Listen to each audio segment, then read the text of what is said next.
নমস্কার বন্ধুরা। সমস্ত আশঙ্কা সত্যি করে অবশেষে রান্নার গ্যাসের দাম প্রচুর বাড়ল। ৭ই মার্চ ২০২৬-এ কেন্দ্র সরকারের পক্ষ থেকে একটি বিজ্ঞপ্তি জারি করে কিন্তু এই দাম বাড়ার কথা বলা হয়েছে।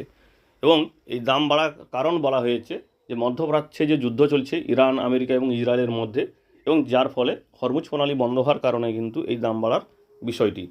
এবং এই রান্নার গ্যাসের দাম বাড়ার কারণে সাধারণ মানুষ থেকে পেনশনভোগী বা চাকরিজীবী সবারই কিন্তু পকেটে টান পড়বে। তো দেখে নেব নতুন সিলিন্ডারের দাম কত হলো বা কত বাড়লো।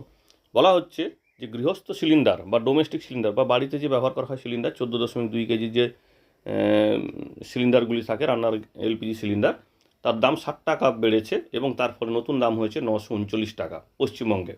এবং যেটা বাণিজ্যিক সিলিন্ডার সেটার দাম বেড়েছে 114 টাকা এবং সেটা বেড়ে হয়েছে 1990 টাকা। অর্থাৎ নতুন এই দামটি কিন্তু এবার থেকে কার্যকর হবে ৭ই মার্চ ২০২৬ রাত ১২টা থেকে। অর্থাৎ আপনি যদি ৭ই মার্চের পর থেকে রান্নার গ্যাস কিনতে যান সেক্ষেত্রে আপনাকে গৃহস্থ বা ডোমেস্টিক হলেই 939 টাকা দিতেই হবে।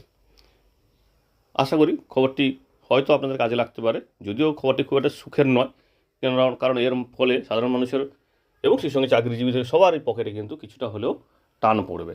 ধন্যবাদ।